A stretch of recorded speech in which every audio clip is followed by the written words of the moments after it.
Hello and welcome. Last class में हमने जो है वो एरर्स के ऊपर बात की थी और हमने ट्रू एरर और अप्रोक्सीमेशन एरर जो है वो फाइंड करना सीखा था। आप देखें सोर्सेज ऑफ न्यूमेरिकल एरर्स हम देखते हैं इस लेसन में। कल भी हमने डिस्कस किया था कि दो मेन सोर्सेज ऑफ एरर हम जो है वो डिस्कस करेंगे इस कोर्स में। एक है राउंड ऑफ एरर और एक है ट्रंकेशन एरर। ठीक है, तो हम देखेंगे कि राउंड ऑफ एरर और ट्रंकेशन एरर बेसिकली क्या है। ठीक है, तो अब देखें राउंड ऑफ एरर क्या है हमारे पास। फॉर इंस्टेंस आपके पास ये एक वैल्यू है 1/3। ठीक है, ये एग्जैक्ट वैल्यू है फ्रैक्शन में, और इसको अगर मैं डेसिमल्स में फाइंड आउट करूँ तो मेरे पास ये वैल्यू आती है 0.3333 एंड सो ऑन, और 3 जो है वो रिकर हो रहा है आफ्टर डेसिमल। ठीक है, तो अगर मैं इस वैल्यू को जस्ट राउंड ऑफ कर देता हूँ, ठीक है, by using rounding off rules. ठीक है, हमें पता है कि अगर किसी नंबर को राउंड ऑफ करना है, लेट से 1.547, और इस नंबर को मैंने अगर round off to 2 digits after decimal करना है, तो मैं टू टू सेकेंड डिजिट जो है वो डेसिमल के बाद उसका नेक्स्ट नंबर देखता हूँ। अगर वो 5 या 5 से बड़ा है तो मैं यहाँ पे इस वैल्यू को +1 कर दूंगा यहाँ पे। ठीक है, इस इंटीजर में +1 कर दूंगा। तो इस तरह से हम जो है वो राउंड ऑफ करते हैं। तो अब देखें अगर कोई वैल्यू हमारे पास 1.547 है और मैं इसको राउंड ऑफ करता हूँ 1.55, तो फिर मेरे पास एरर जनरेट होता है। ठीक है, और ये हम एरर कैलकुलेट भी कर सकते हैं। ट्रू वैल्यू मेरे पास ये है और राउंडिंग ऑफ वैल्यू जो है वो 1.55 है। तो इसमें से सब्ट्रैक्ट करके इसका एब्सोल्यूट लूंगा तो मेरे पास एरर आ जाएगा जितना एरर इस नंबर में आ रहा है। ठीक है, तो ये राउंडिंग ऑफ का कॉन्सेप्ट है। इसी तरह रेडिकल टू। ठीक है, अब देखें हमारे पास इर्रेशनल नंबर जितने भी हैं, जाहिर सी बात है वो डेसिमल के बाद जो है वो चलते रहते हैं, और ना वो डेसिमल के बाद जो है टर्मिनेट होते हैं, ना डेसिमल के बाद रिकर होते हैं। ठीक है, तो ऐसे नंबर्स को अगर मैं फॉर इंस्टेंस यूजुअली हम √2 को 1.414 लिखते हैं। ठीक है, इसी तरह से जैसे पाए है हमारे पास, पाए को हम 3.14 लिखते हैं। इसी तरह एक्सपोनेंशियल है ई, इसको 2.817 लाइक दिस। ठीक है, या 2.718, इस तरह से हम इसको लिखते हैं 2.718। ठीक है, तो ये बेसिकली हम राउंड ऑफ करते हैं। ये एग्जैक्ट वैल्यूज इनकी नहीं है, बल्कि इनको हम राउंड ऑफ करके इस तरह से लिखते हैं जिसकी वजह से एरर जनरेट होता है। ठीक है, इसी तरह हमारे पास ट्रंकेशन एरर है। ट्रंकेशन एरर क्या है कि जब हम किसी भी नंबर में या किसी इक्वेशन में हम टर्म्स को जो है वो ट्रंकेट करते हैं, कुछ टर्म्स को जो है हम चॉप आउट कर देते हैं, जिस तरह से चॉपिंग होती है। फॉर एग्जांपल अगर ये 1.578 है और मैंने जो है वो चॉपिंग करनी है आफ्टर 2 डिजिट्स, ठीक है ना, या आफ्टर 3 सिग्निफिकेंट डिजिट्स, तो मेरे पास 3 सिग्निफिकेंट डिजिट्स जो है वो यहाँ पे हो जाएंगे 1, 5 और 4। इसके बाद जो टर्म्स होंगी उनको मैं चॉप आउट कर दूंगा। ठीक है, यही इसी तरह से ट्रंकेशन का भी जो है वो कॉन्सेप्ट इसी तरह का है कि हम क्या करते हैं, टर्म्स को निगलेक्ट कर देते हैं। ठीक है, टर्म्स को छोड़ देते हैं। अब टेलर सीरीज जो है वो इसकी बहुत ही अच्छी एग्जांपल है। टेलर सीरीज में जब हम फंक्शंस को एक्सपेंड करते हैं in terms of Taylor series या मैक्लॉरन सीरीज, तो वहाँ पे फॉर एग्जांपल अब देखें ये e⁻x है। ठीक है, e⁻x की टेलर सीरीज है, ऑल्दो यहाँ पे और टर्म्स भी ऐड होंगी, और 4 फैक्टोरियल प्लस x⁻5 और 5 factorial plus so on to infinity. अब ये इनफाइनाइट टर्म्स है, तो जाहिर सी बात है सारी टर्म्स हम इसकी कलेक्ट नहीं कर सकते, तो हम क्या करते हैं, कुछ टर्म्स इसकी ले लेते हैं और अप्रॉक्सीमेट वैल्यू निकाल लेते हैं। ठीक है, तो अब जो टर्म्स हम ले लेते हैं उसको हम इसको हम यूं भी लिख सकते हैं f(x), यानी कोई भी फंक्शन हमारे पास है f(x) जो कि टेलर सीरीज में एक्सपेंड हो सकता है, उसको हम Pn(x) प्लस Rn(x) ऐसे लिख सकते हैं। वेयर जो Rn(x) है इसको हम रिमाइंडर टर्म्स कहते हैं। ये वो टर्म्स हैं जिसको हम निग्लेक्ट कर देते हैं सीरीज अप्रोक्सीमेट करते वक्त। ठीक है, और ये Pn(x) जो कि पॉलिनोमियल हमें nth डिग्री पॉलिनोमियल जो भी हमारे पास आएगा, जिस तरह से यहाँ पे फॉर इंस्टेंस अगर यहाँ तक मैं देखूँ तो ये एक 3rd डिग्री पॉलिनोमियल है। ठीक है, अगर मैं ये टर्म्स ले लूँ और इसके बाद वाली टर्म्स को मैं निगलेक्ट कर दूं तो मेरे पास ये जो होगा P3(x) होगा, 3rd डिग्री पॉलिनोमियल होगा, और बाकी जो ये टर्म्स बचेंगी उसको मैं Rn(x) कहूँगा। ठीक है, तो इसमें कुछ एग्जांपल्स हम देख लेते हैं।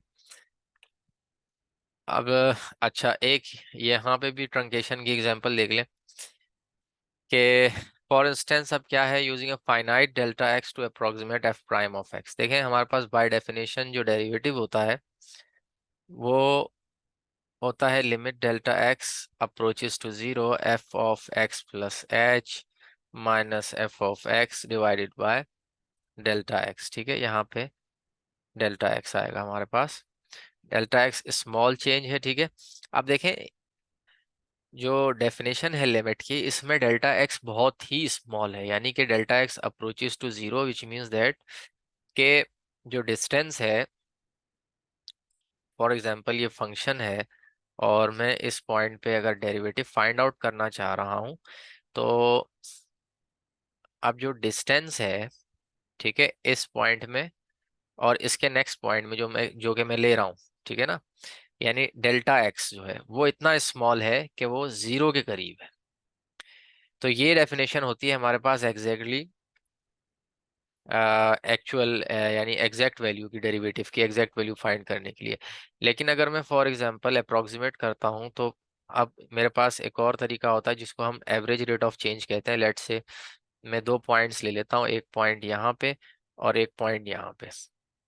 ठीक है, अब ये मेरे पास लेट्स से एक्स आई है और ये मेरे पास एक्स आई प्लस वन है। तो ये जो डिस्टेंस है इन दो पॉइंट्स के बिटवीन, इसको हम कहते हैं डेल्टा एक्स। ठीक है, तो अब देखें डेल्टा एक्स यहाँ पे वाज़े आपको नज़र आ रहा है कि कितना बड़ा डिस्टेंस है।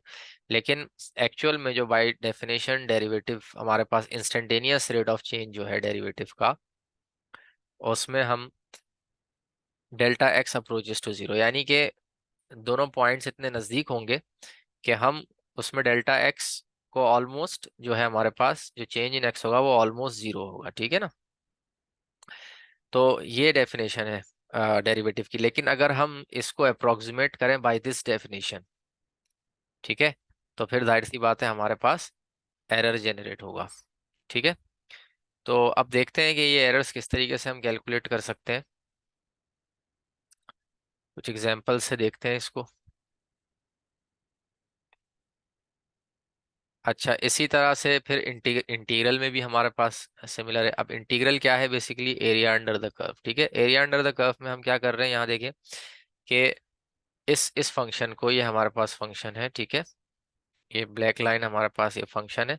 इस फंक्शन को अब हम अप्रोक्सीमेट कर रहे हैं स्मॉल रेक्टेंगल से, क्योंकि हमें पता है कि इंटीग्रल बेसिकली क्या होता है, एरिया अंडर द कर्व होता है। ठीक है, तो एरिया अंडर द कर्व का जो कॉन्सेप्ट है वो यही है कि हम काउंटेबल रेक्टेंगल्स में जो है वो ब्रेक करते हैं अपने एरिया को। ठीक है, और फिर उन तमाम रेक्टेंगल्स का सम लेते हैं। लेकिन अगर ये रेक्टेंगल्स फाइनाइट हों, फॉर एग्जांपल इस केस में है, तो देखें अगर मैं इन रेक्टेंगल्स के एरियाज को सम करता हूँ तो स्टिल मेरे पास एरर बच रहा है। जो ये जो एरियाज जो रह रहे हैं ये बेसिकली एरर है इसमें। ठीक है, यानी इसका जो एक्चुअल एरिया है, एरिया अंडर द कर्व, वो नहीं मिलेगा मुझे। ठीक है ना, यानी उसमें कुछ एरर होगा जो भी मैं एरिया कंप्यूट करूंगा। इसी तरह अगर मैं इसको फर्दर और ज़्यादा रिफाइन करूं इनको, फॉर एग्जांपल अब अगर ये मेरा फंक्शन है, ठीक है, और मैं बहुत ही स्मॉल लेंथ उसके डिस्टेंस के रेक्टेंगल्स लूँ, यानी रेक्टेंगल्स की जो लेंथ है वो बहुत ही स्मॉल हो, ठीक है, यानी डेल्टा एक्स जो है वो ऑलमोस्ट अप्रोच टू जीरो हो, और फिर मैं इनके एरियाज को कैलकुलेट करूं तो ऑलमोस्ट मेरे पास वही एरिया आएगा। ठीक है, तो जिसमें डेल्टा एक्स जो है वो वेरी स्मॉल होगा। ठीक है, तो इस वजह से हमारे पास देखें यहाँ पे एरर्स आते हैं कि अगर हम कुछ टर्म्स को निगलेक्ट कर दें, तो इसका मतलब ये जो एरियाज रह रहे हैं, इसका मतलब इसकी वजह यही है कि जो रेक्टेंगल्स हम ले रहे हैं, फाइनाइट रेक्टेंगल्स, ठीक है, ये मतलब इनफ नहीं है इस एरिया को कवर करने के लिए। ठीक है, यानी हमें मजीद फर्दर इसकी जो है वो फाइनर इसको करना पड़ेगा। ठीक है, अब देखिए ये एग्जांपल है हमारे पास है। फॉर एग्जांपल मुझे ई पावर 1.2 कैलकुलेट करना है। ठीक है, तो अब हमारे पास टेलर सीरीज जो है वो ई पावर एक्स का, वो है 1 + x + x² over 2 factorial plus x³ over 3 factorial plus dot dot dot dot. ठीक है, अब देखें यहाँ पे एक टेबल हमने बनाया है सबसे पहले क्या है, जब हमने सिर्फ एक टर्म ली है, ठीक है, टेलर सीरीज में सिर्फ एक टर्म से अप्रोक्सीमेट का किया है, for example E power one point sorry E power x की सिर्फ एक टर्म लिया है, ठीक है। तो हमारे पास जो वैल्यू आ रही है वो आ रही है 1, ठीक है। इसी तरह जब हम इसकी दो टर्म्स लेंगे तो अब देखें अप्रोक्सीमेशन ज़रा बेहतर हो गई, 2.2 आ रही है वैल्यू, ठीक है। अब देखें आहिस्ता आहिस्ता ये एक्चुअल वैल्यू की तरफ अप्रोच करेगा। जब हम इसकी तीन टर्म्स लेंगे तो ये फर्दर और ज़्यादा एक्यूरेसी इसके अंदर आएगी, ठीक है। इसी तरह से हम जैसे जैसे टर्म्स को बढ़ाते रहेंगे तो एक्यूरेसी इसकी इंक्रीज होती रहेगी, ठीक है। 2 factorial plus x cube over 3 factorial, तो यहाँ पे देखें एक्यूरेसी इसकी इंक्रीज होगी, ठीक है। तो इस तरह से हम यहाँ देख सकते हैं कि हमारे पास जो एरर है ये परसेंटेज एरर है हमारे पास, ये जो एरर है, ठीक है। और ये जो है हमारे पास रिलेटिव अप्रोक्सीमेशन एरर है, अप्रोक्सीमेट एरर है, रिलेटिव अप्रोक्सीमेट एरर, और ये परसेंटेज एरर। तो आप देख सकते हैं कि हर आइट्रेशन में जैसे जैसे हम नंबर ऑफ टर्म्स बढ़ा रहे हैं एरर जो है वो डिक्रीज हो रहा है, और यहाँ पे तो 0.62550% पे आ गया जब हमने टर्म्स जो है वो 6 ली हैं, ठीक है। तो इस तरह से जैसे जैसे हम 7 8 9 10 लेंगे तो और ये एरर कम होता चला जाएगा, और पॉइंट्स के अंदर चली जाएगी परसेंटेज, तो हमारा रिजल्ट और बेहतर होने लगेगा। तो ये जो एरर्स यहाँ पे हैं बेसिकली, ये एरर्स सारे ये ट्रंकेशन की वजह से हैं, क्योंकि हम ट्रंकेट कर रहे हैं, टर्म्स को निगलेक्ट कर रहे हैं, ठीक है। यानी सिर्फ यहाँ पे देखें हम एक टर्म ले रहे हैं, इसका मतलब है बाकी टर्म्स सारी निगलेक्ट कर रहे हैं, इधर 2 इधर 3 इधर 4 इधर 5। इसी तरह हम टर्म्स को जैसे जैसे बढ़ा रहे हैं तो हमारे पास एक्यूरेसी बढ़ रही है, ठीक है। इसी तरह 6 टर्म्स आर रिक्वायर्ड, यहाँ पे हम कह सकते हैं 6 terms are required to calculate the value of, ये देखें यहाँ पे क्वेश्चन क्या था, calculate the value of e power 1.2 with an absolute relative approximate error of less than 1%। अब हमें लेस देन 1% एरर की वैल्यू निकालनी थी, तो देखें ये एरर हमारे पास जो है ये लेस देन 1% हो गया, ठीक है। यहाँ पे 1% से ज्यादा है इससे ऊपर वाली वैल्यू में, और यहाँ पे जो है वो लेस देन 1% हो गया, ठीक है। तो अब अगर फॉर एग्जांपल वो ये कहे कि how many are required to get at least one significant digit correct in your answer, तो देखें one significant digit correct in your answer का क्या मतलब है।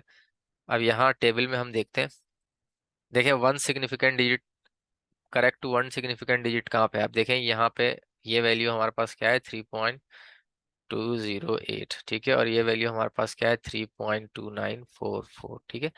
तो अब देखें ये जो वैल्यू है ये correct to one significant digit है, ठीक है। तो हमारे पास बेसिकली चौथे में यानी चार टर्म्स अगर हम लेंगे तो जो वैल्यू आएगी वो correct to one significant digit आ जाएगी, ठीक है। क्योंकि ये देखें 3.208 है यहाँ पे वैल्यू, और इसकी एग्जैक्ट वैल्यू जो होगी ई पावर 1.2 ये भी समथिंग लाइक दिस होगी, ठीक है, जैसे यहाँ पे हमारे पास है। तो इसी तरह से हम जो है वो फर्दर कैलकुलेशंस कर सकते हैं। अच्छा, यहाँ पे एक एग्जांपल है, फाइंड एफ प्राइम ऑफ 3, यानी कि डेरिवेटिव एट 3 निकालना है for f of x is equal to x square. Function हमारे पास है f of x equal to x square, ठीक है। अब अगर हम इसको अप्रोक्सीमेट करें तो हमारे पास अप्रोक्सीमेशन की जो डेफिनेशन है वो है x plus delta x minus f of x over delta x, ठीक है। तो अब देखें डेल्टा एक्स यहाँ पे हमने कितना लिया है, 0.2, और देखेंगे वैल्यू कैलकुलेट करेंगे हम। 0.2 पे हमारे पास जो वैल्यू आ रही है प्राइम ऑफ 3 वो आ रही है 6.2, और एक्चुअल वैल्यू हमारे पास क्या है, एक्चुअल वैल्यू हम इजीली कैलकुलेट कर सकते हैं। एफ प्राइम ऑफ एक्स जो है वो होगा 2x, और एट 3 निकालनी है तो एफ प्राइम ऑफ 3 जो है हमारे पास आएगी 6। तो एक्चुअल वैल्यू है 6 और अप्रोक्सीमेटेड वैल्यू है 6.2, तो इनका डिफरेंस हम लेंगे तो हमारे पास क्या आ जाएगा, ये हमारे पास आएगा ट्रंकेशन एरर आ रहा है, ठीक है। क्योंकि ट्रंकेशन एरर क्यों क्यों आ रहा है ये हमारे पास, बिकॉज यहाँ पे हम जो अप्रोक्सीमेशन ले रहे हैं इसमें बेसिकली कुछ टर्म्स को निगलेक्ट कर रहे हैं, ठीक है। तो इसकी वजह से यहाँ पे ट्रंकेशन एरर आ रहा है। अब can you find the truncation error with delta x equals to 0.1, ठीक है, ये हम निकाल सकते हैं। सिर्फ डेल्टा एक्स को हम 0.1 यहाँ पे रिप्लेस करेंगे, ठीक है, और हम देखेंगे कि इससे रिजल्ट हमारा बेहतर आएगा। अब देखें, ये हो जाएगा F of 3 + 0.1 minus f of 3 divided by 0.1। तो एफ ऑफ 3.1 क्या हो जाएगा, 3.1 माइनस एफ ऑफ 3 क्या होगा, 3 डिवाइड बाय 0.1। तो अगर इस वैल्यू को हम कैलकुलेट करते हैं तो हमारे पास इसकी वैल्यू आएगी, कैलकुलेटर में हम इसको कैलकुलेट कर सकते हैं, 3.1 टाइम्स 3.1 माइनस 9 डिवाइडेड बाय 0.1। तो ये हमारे पास आ रही है 6.1। ठीक है, ये वैल्यू हमारे पास क्या आ रही है, 6.1। तो अब देखें एक्चुअल वैल्यू क्या है, 6। 6 माइनस 6.1 क्या आएगी, 0.1। तो अब देखें एरर भी जो है वो रिड्यूस हो गया। ठीक है, पहले एरर 0.2 का था, अब एरर 0.1 का आ गया। ठीक है, इसी तरह से हम अगर 0.001 लेंगे ये डेल्टा एक्स, तो ये अप्रोक्सीमेशन और ज़्यादा बेहतर होगी। ठीक है, तो बेसिकली जो डेफिनेशन है डेरिवेटिव की वो है delta x tend to zero. ठीक है, यानी डेल्टा एक्स जीरो के बहुत नज़दीक होगा। बट हम यहाँ पे क्या कर रहे हैं, जब ना डेल्टा एक्स लार्ज ले रहे हैं, ठीक है, जाहिर सी बात है ये डेल्टा एक्स इक्वल्स टू 0.2, ये लार्ज है with respect to this delta x. ठीक है, तो इसकी वजह से हमारे पास ट्रंकेशन एरर जनरेट हो रहा है। ठीक है, तो इस तरह से हम जो है वो सॉल्व कर सकते हैं। इसी तरह एक इंटीग्रल की एग्जांपल भी है, देख लेते हैं। अब देखिए यहाँ पे फंक्शन है f of x equals to x square, और इंटरवल दिया है 3 to 9। इसका एरिया हमने कैलकुलेट करना है। ठीक है, तो अब देखें सिर्फ टू रेक्टेंगल से हम इसको अप्रोक्सीमेट कर रहे हैं। देखें, तो अब इस कर्व को आप भूल जाएं, अब सिर्फ जो है वो हमने ये रेक्टेंगल्स देखने हैं। तो इन रेक्टेंगल्स का जो एरिया होगा वो अप्रोक्सीमेटेड एरिया होगा इस कर्व का। तो ये हमारे पास है 3 से 6 और ये है 9, और फंक्शन हमारे पास है y equals to x square. ठीक है, तो अब देखें, हमें पता है कि रेक्टेंगल की जो लेंथ होती है वो होती है, सॉरी एरिया जो होता है वो क्या होता है, लेंथ मल्टीप्लाई बाय हाइट। तो देखें इसकी लेंथ क्या है, इस रेक्टेंगल की इस रेक्टेंगल की लेंथ हमारे पास है 3। ठीक है, तो 3 × और इसकी हाइट कितनी होगी, ये इसकी हाइट होगी। ठीक है, यहाँ पे जो वैल्यू होगी फंक्शन की एफ ऑफ, अब यहाँ पे ये क्या है, ये है 3। ठीक है, तो ये हो जाएगा एफ ऑफ 3। ठीक है, तो ये हो जाएगी 3 स्क्वायर। ठीक है, क्योंकि फंक्शन है y is equals to x square, और इसी तरह से प्लस अगेन इस रेक्टेंगल की भी लेंथ क्या है, हमारे पास 3 है, 3 × इसकी हाइट क्या है, इसकी हाइट हमारे पास है एफ ऑफ 6। ठीक है, तो ये क्या हो जाएगी 6 स्क्वायर। तो ये हमारे पास आ जाएगा 9 times 3 is 27 plus 36 times 3 is, तो ये हमारे पास हो जाएगा 72 एंड 36 108।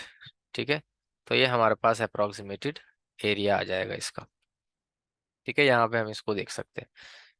तो ये देखें, ये हमारे पास जो वैल्यू है 135, ये क्या है, ये अप्रोक्सीमेशन है। ठीक है, और इसकी एक्चुअल वैल्यू क्या है 234। तो देख रहे हैं कितना डिफरेंस है, बहुत बड़ा डिफरेंस है, क्योंकि हमने देखें इस कर्व को जस्ट टू रेक्टेंगल से अप्रोक्सीमेट किया है, जस्ट टू रेक्टेंगल से। और हम देख सकते हैं कि कितना हमारे पास जो है वो एरिया बच रहा है जो कि एरर जनरेट कर रहा है। आप देखें ये पूरा एरिया यहाँ पे, ये एरिया पूरा हमने छोड़ दिया है, एंड ये पूरा एरिया। ठीक है, तो इसकी वजह से ये इतना बड़ा एरर जनरेट हो रहा है। और इसी तरह अगर हम इसको फॉर एग्जांपल फर्दर 4 रेक्टेंगल्स में ब्रेक कर दें लेट्स से, तो अब हमारी अप्रोक्सीमेशन बेटर हो जाएगी। ठीक है, हम देख सकते हैं कि हमारा रिजल्ट बेटर आएगा। फॉर एग्जांपल 3 से 9 का इंटरवल है, अगर मैं इसको 1.5 में ब्रेक करता हूँ तो ये 3.3, ये 4.5, ये 6, ये 7.5 और ये 9। ठीक है, तो अब देखें इसकी लेंथ हो गई 1.5, तो ये जाएगा 1.5 टाइम्स, अच्छा फंक्शन है एक्स स्क्वायर, तो इसकी हाइट यहाँ पे कितनी होगी, ये होगी एफ ऑफ 3, तो ये हो जाएगा 3 स्क्वायर प्लस अगेन 1.5 इंटू, अब यहाँ पे इसकी हाइट 4.5 है तो ये जाएगा 4.5 स्क्वायर प्लस, इसी तरह यहाँ पे इसकी हाइट 6 है, सॉरी हाँ, 1.5 into 6 square plus 1.5 into 7.5 square. ठीक है, अब देखें इसको हम कैलकुलेट करते हैं और वैल्यू देखते हैं। देगा 1.5 multiply by 9 plus 1.5 multiply by 4.5 square and plus 1.5 multiply by 36 plus 1.5 multiply by 7.5 times 7.5।